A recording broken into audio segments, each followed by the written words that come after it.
Hello there. On today's video we're going to be making some vegetable pot pies. Now these are really easy to make. It's a pretty basic recipe, but what is really good about it is that you can use up all sorts of vegetables that you have got knocking about. So I'm going to tell you the recipe with the vegetables that are in the actual recipe, but feel free to substitute things in or out, which is exactly what I'm going to be doing today, because I didn't have everything in the cupboard. In these times of lockdown, we can just cook with what we have going. We don't need unnecessary journeys to the shops unless you're getting some things in anyway and doing it responsibly. So to kick off with, you will need half of a carrot, your average sized carrot, half a parsnip. I actually have chopped my parsnip, there we go, and mine was a bit more than half because my parsnips were ready to be used up, so mine is, yes, a whole parsnip, but it was kind of a small one. Half a potato, so I've got a small potato here. You need quarter of an onion, here we go, quarter of an onion, and then I couldn't get my hands on any leek, so the recipe calls for quarter of a leek, but I've actually, I'm substituting in 2 mushrooms here, as you'll see, but pretend they're leek. I figured that they'd be about as much as quarter of a leek. And then finally, you need quarter of a sweet potato, and instead I'm using swede, and mine are already cubed, as you can see there. So even I didn't have all the ingredients to make this pie. If you want to, make the pie in the recipe, then yeah, you have to have all those vegetables in. So what you need to do next is you need to get slicing and dicing. Now, none of these veg need pre-cooking when we put them in our pie in the oven, which means, as you can see, you need to cut them up in pretty small cubes because we want them to cook right through. So you need to peel all your veg. So I'll peel my carrot now, but as I said already, I've done my parsnip and my swede. And then you're going to cube it so that it's small enough to cook through. This will go into the oven for about 30 to 40 minutes. So make sure that your cubes are enough that it will cook through. It's going to be in gravy as well. So there we go. And obviously, if you're using a sharp knife, get a bit of assistance. I mean, all cooking really should be done with someone who can help you with it, especially if you're using a hot oven, which we're going to do, and sharp knives, which we're doing. So I've cut my carrot long ways into 3, and then I'm just going to cube it off at intervals. And it's quite a big carrot, this one. And then I'm going to go for the second half carrot.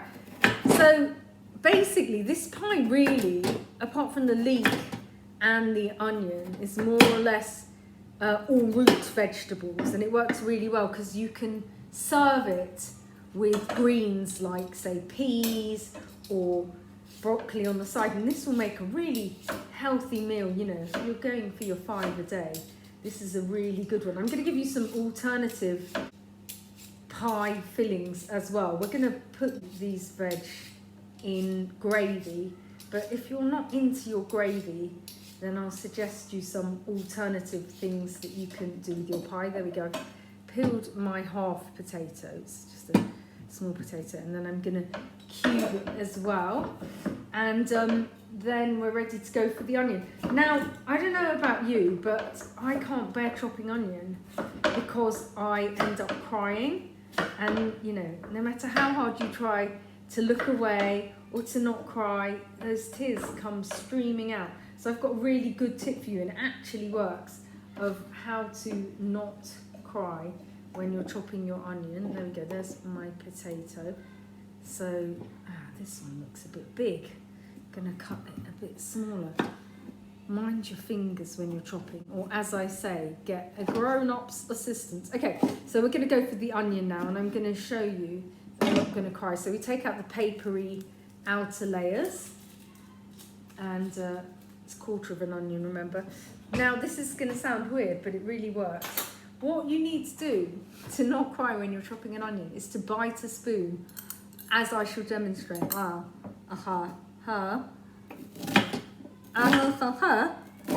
Look at the onion, and I'm not crying. I'm really looking at the onion, but I'm not crying. Translated, I was saying, I'm looking at the onion, but I'm not crying.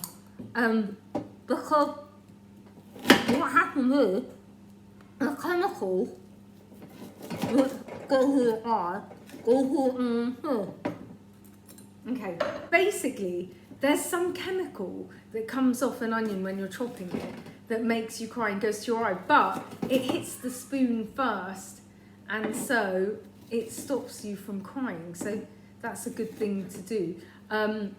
The smaller you chop your onion, the better, because you don't want raw onion. You want that onion to cook right through. I mean, we don't want raw anything really. So there we go. I've got everything nice and small, chopped up in lovely little cubes, so all of it will cook really nicely. Oh, I forgot my mushroom. Just quickly chop up the mushroom there, and then we're ready to make our gravy. So this pie obviously can be a vegetarian pie. You can choose whatever gravy you want to use. I mean, I quite like using beef gravy, but you know, you can use chicken gravy if you're a chickeny pie fan, or you could use vegetable gravy if you want. But you know, we need a bit of moisture, a bit of sauciness in our pie, and gravy goes so well with pastry, so that's always a sort of winning combination if you're that way inclined. Okay, so I've cut everything pretty small. Now if you are making substitutions, let me just show you in fact I'll show you my array by giving you the old aerial shot. There we go. So if you're making substitutions, make sure it's roughly the same amount as what you're taking out, replaced with what you're putting in. Now you might be making your pie in a dish like this, in which case bung all your veg in your oven-proof, what's it called, casserole dish, that's the word. I'm going to go for these dishes here, which is kind of a bit fancy. So a bit of each veg. I want a good mix. Oh no, I can hear a crying child. Might need to pause this video. Back in a tick. So number 2 son was just a bit upset because he'd been left out the pie making, obviously. So he's joining me from the sidelines now. Say hi. Hi. Hi. Okay, so I'm putting in all the different veg and mixing it about. Obviously, I have washed my hands for 2 happy birthdays. Next, I'm going to put 1/2 teaspoon of mixed herbs over the top of each of my ramekins. So obviously, if you're doing it in a dish like this, you're going to go for a whole teaspoon. I'm going to get 1/2 teaspoon. That's it. So now we have our pots with all our veg in. We can put them to one side and then make the gravy. So my kettle has boiled, and now I'm going to make up 1 cup of gravy. Now a cup is about 240 millilitres, 240 to 250 millilitres, and it's kind of a bit less than, you know, a mug. I use this cup, but you could just measure it out if you wanted to. And we're going to make our gravy quite thick because we obviously don't want it to all overflow out of our pie. Roughly 240, in between 240 and 250 millilitres. Okay, so I need it to be thick. You know, the thing about gravy is you think often it's dissolved and there's a big sludge at the bottom. So go at it quite a bit. So my gravy is ready, my thick gravy, and I'm just going to pour it over my veg. Here we go. There we go, 1/2 cup goes in there. And then go in here. There we go, and look, that's successful gravy because there's none of the sludge in the bottom. It's all mixed in, so that's good news. Okay, so now we can set our gravy pots to one side because we're going to make our pastry to put on our pies. So now we're ready to make our pastry. You will need 1/4 cup of butter, which is 55 grams. I'm going to pop it into my oven, which is preheating so that it's melted, because I always find that's easier. That's preheating to 180 degrees, by the way. And then, so 1/4 cup of butter. Then we need flour. And okay, here we go. A cup of flour. That's about 150 grams. Then we're going to get our butter out the oven with our oven gloves, and it's melted. Good news. Then I'm going to add my butter into my flour and make it into breadcrumbs. It's like you're making a crumble. So here we go. And then rub it till it makes breadcrumbs. You know how that's done. If you've made a crumble before, you'll know it well. Make sure your hands are clean. Might stick my hair back. Right, so now I'm going to knead it into breadcrumbs. Not knead it, what's it, crumble it? Pinch it, whatever we call it, into little breadcrumbs. So the melted butter will get in there. And then once it's into breadcrumbs, we're going to add a bit of water in, 2 tablespoons of water to be precise, and make it into a dough, which we're going to roll out and then put on the top of our dishes. So my breadcrumbs are sort of done, my buttery breadcrumbs, and now I'm going to add the water and make it into a dough. So we're actually doing proper stuff. None of this sheet pastry that we're rolling out. We're making our own pastry. This is proper stuff, and this is really simple, basic pastry. We're not going to put it in the fridge and wait around any of that. We're just going to go for it. Okay, so I'm now going to add my 2 tablespoons of water. Okay, add a bit at a time. You don't want it to all go everywhere. So a good way to do this is to make a little well in the middle. So make a mound and then make a dip, and then pop your water in the dip, and then that way you'll know that it's not going to trickle off the edges of your board. It's really something really quite satisfying about kneading your dough. It's kind of quite therapeutic. It's quite mucky as well, which is always fun. So once you've got your dough rolled out, you're ready to place it over each pot. I'm going to split it in half. Obviously, if you've got a dish like this, you just put it over the whole thing. So I'm popping this over the pot, and then you can trim off any little edges. Okay, so there's my number 1 pie, and then here's my second pie. I was going to say, if you've got excess pastry, you can always trim it off and then shape a letter with whoever you're making the pie for on the top. I might just do that anyway. Make myself some excess, even if I don't have it. Look, this one's got a bit of excess. So I could do a smiley face on top of each of my pies. So here we go. So 2 little eyes. One of my eyes is bigger than the other. Oh no. So many pitfalls of putting faces on your pastry.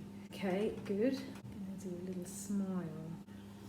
So I've made 2 little smiley faces And then there's a bit of butter left in the dish that I melted my butter in.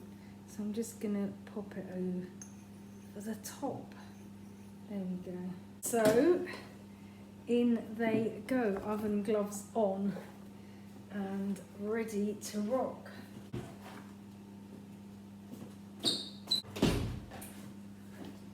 There we go.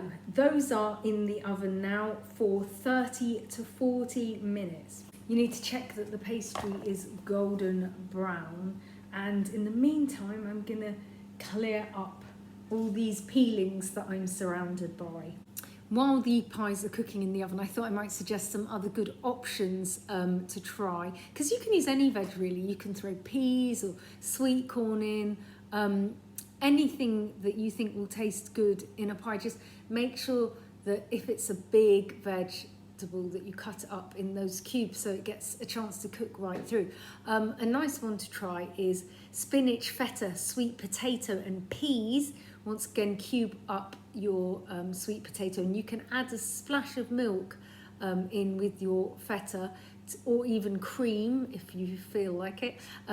Instead of the gravy, that's what you're using. Another good option is butternut squash, and it goes really well with beetroot. Once again, cube up your butternut squash and your beetroot, and then you can add goat's cheese in with like a splash of milk instead of gravy.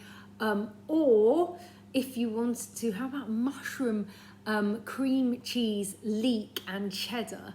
And this time the cream cheese and the cheddar, grated cheddar, will be instead of the gravy, and you can add a splash of milk again if you want to make it another consistency. But have a play with good pie fillings, you know, and this is a really good way to eat vegetables and to use up vegetables that you have hanging about. Instead of using mixed herbs with some of those options, you could try maybe a teaspoon of mustard. A knob of butter always goes down well. And of course, don't forget seasoning, salt and pepper.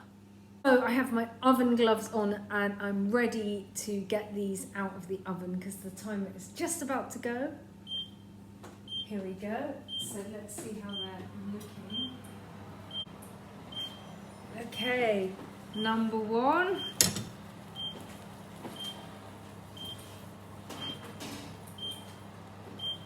Number two. So there I can show you our top shot of the pies. Let's put them together. There we go. There's two happy face pies ready to be eaten.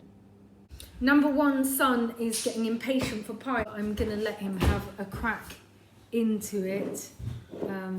Okay, I'm worried this is going to be too hot. No, it isn't. Will you blow it, Lots, yeah? I know it isn't. It's just come out of an oven. I'm just really worried it will be too hot. Please. Okay, you can eat the smile first if you want. How's it tasting so far? Yummy. Good. How's it tasting, Cove? Yummy. How much did you like your pie, Covey? 100%. Oh. That's it for now. Hope you'll try out some vegetable pot pie options and see for yourself. Until next time, happy pie baking and pie munching. If you enjoyed this video, then please feel free to subscribe and spread the word. See you next time. Bye.